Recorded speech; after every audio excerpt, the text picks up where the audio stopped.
Lagarta lonomia, a pequena sabotadora do sangue. À primeira vista, ela parece apenas uma taturana coberta por espinhos verdes, parada no tronco de uma árvore. O problema é que esses espinhos não servem apenas como proteção física. Quando encostam na pele e se quebram, eles liberam toxinas capazes de bagunçar o sistema de coagulação do corpo. No Brasil, a lonomia oblíqua é uma das espécies mais conhecidas por acidentes graves. E existe um detalhe traiçoeiro. Essas lagartas podem ficar agrupadas no tronco, quase camufladas na casca. Uma pessoa pode apoiar a mão sem perceber que tocou não em uma, mas em várias delas ao mesmo tempo. O contato costuma causar dor e sensação de queimadura, mas o verdadeiro perigo pode aparecer horas depois. O veneno da lonomia interfere no equilíbrio que permite ao sangue coagular corretamente. Em quadros graves podem surgir manchas roxas, sangramento na gengiva, sangue na urina, hemorragias internas e lesão nos rins. Casos fatais já foram registrados.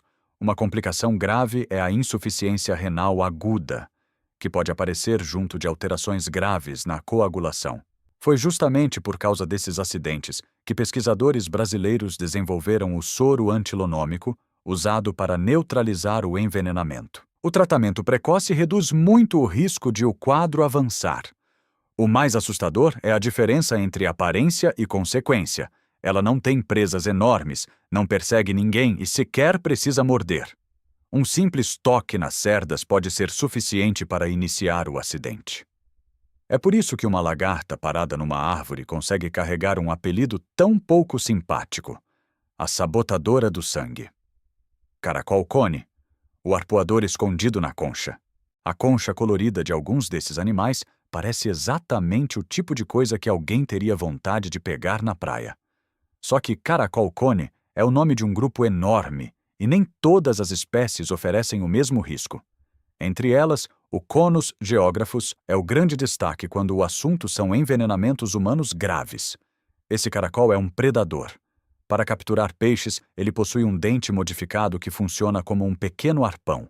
O animal projeta essa estrutura e injeta uma mistura de toxinas chamadas conotoxinas, capazes de agir rapidamente sobre nervos e músculos. É uma arma feita para impedir que uma presa veloz consiga escapar.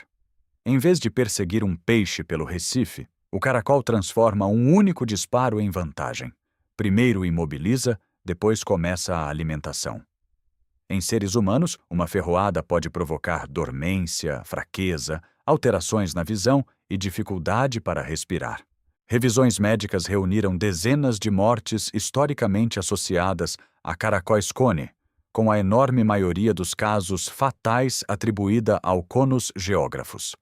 Isso não significa que qualquer concha em forma de cone seja mortal, mas significa que tentar identificar uma espécie perigosa segurando o animal na mão é uma péssima ideia. E o mais estranho é que o perigo fica completamente escondido. Não existe boca cheia de dentes à mostra nem uma postura ameaçadora. Você vê uma concha bonita, o caracol vê um possível agressor e possui um arpão químico pronto para a defesa. O arpoador escondido na concha não precisa parecer perigoso para ser eficiente. Água-viva Irukandji, o fantasma quase invisível. A Carukia barnesi, espécie clássica associada à síndrome de Irukandji, pode ter uma campânula com apenas cerca de 1 a 2 centímetros de diâmetro. Ela é transparente, pequena e difícil de perceber na água. Seus tentáculos, porém, podem se estender muito além desse corpo minúsculo, chegando a aproximadamente 1 metro. Isso cria uma combinação péssima para quem está nadando. O corpo quase some na água, enquanto a área capaz de encostar na pele é muito maior do que parece. A ferroada também engana. Em muitos casos, a reação inicial na pele é discreta. A pessoa pode imaginar que não aconteceu nada sério.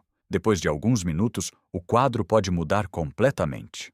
A chamada síndrome de Irukandji pode provocar dor intensa pelo corpo, suor, náusea, espasmos musculares, aceleração dos batimentos e uma elevação perigosa da pressão arterial.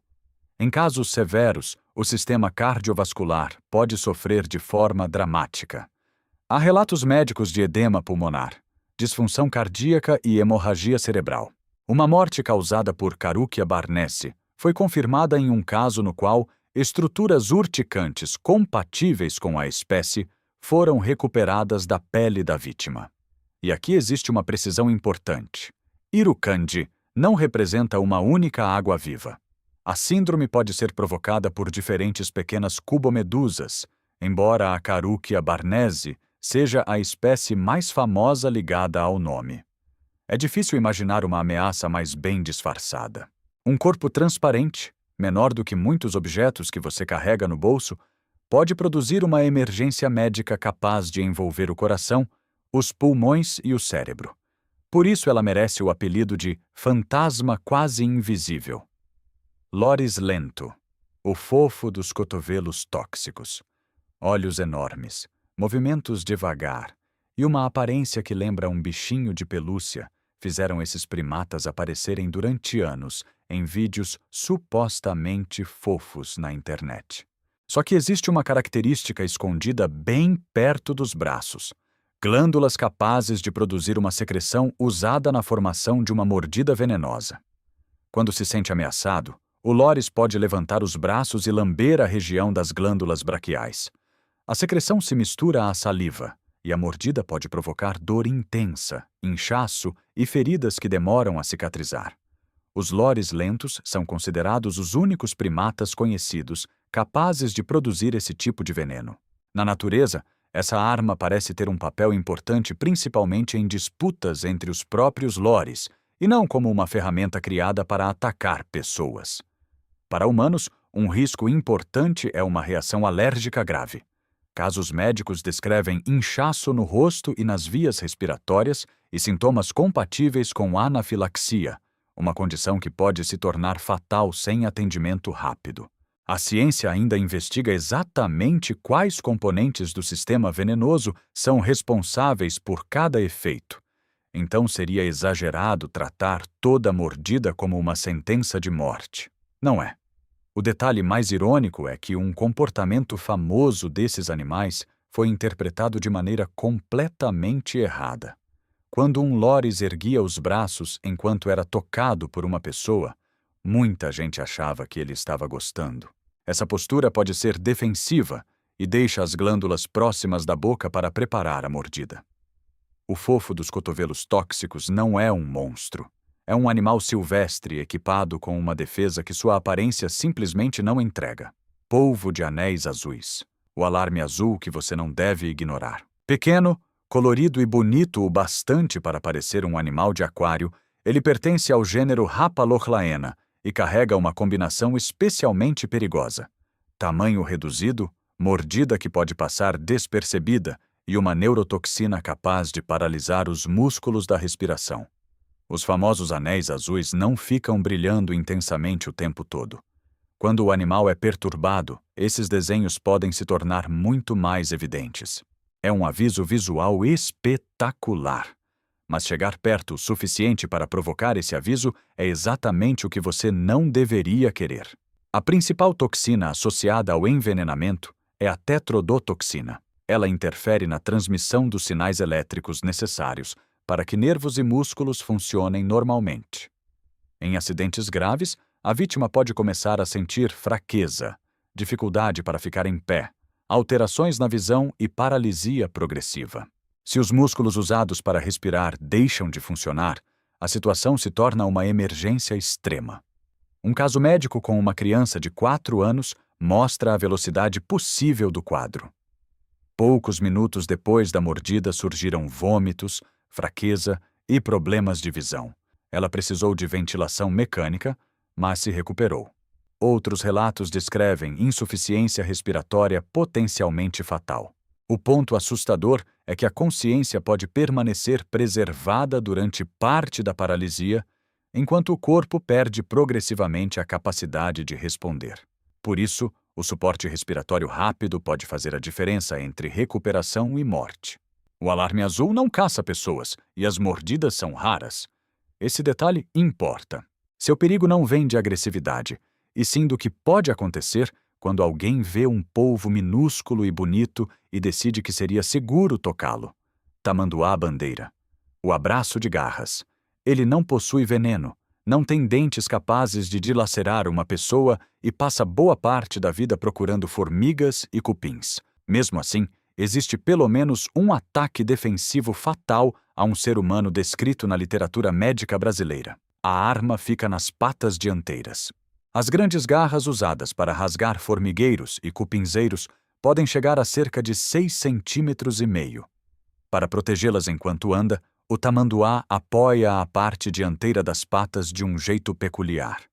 Quando se sente ameaçado e não consegue escapar, porém, pode se erguer sobre as patas traseiras, usar a cauda como apoio e golpear ou agarrar com os membros dianteiros. Em um caso documentado no Brasil, cães encurralaram um tamanduá adulto. O homem que estava com eles se aproximou do animal e acabou sendo agarrado. As garras causaram ferimentos profundos na região da virilha, lesionando a artéria femoral. A perda intensa de sangue levou à morte por choque hipovolêmico. Há também relatos não fatais de lesões vasculares graves provocadas pelas garras, mostrando que o caso fatal não depende de uma habilidade imaginária do animal, mas de uma ferramenta defensiva realmente capaz de atingir vasos importantes. Isso não transforma tamanduás em caçadores de seres humanos. Ataques são muito raros, e estudos sobre esses acidentes destacam justamente o comportamento defensivo. O risco aparece quando um animal forte, acuado e equipado com garras feitas para destruir estruturas duras, precisa abrir espaço para escapar. O abraço de garras fecha esta lista por um motivo diferente dos venenos anteriores. Às vezes, um animal aparentemente tranquilo não precisa produzir uma única toxina para ser fatal. Basta possuir uma ferramenta de defesa muito mais poderosa do que sua aparência sugere.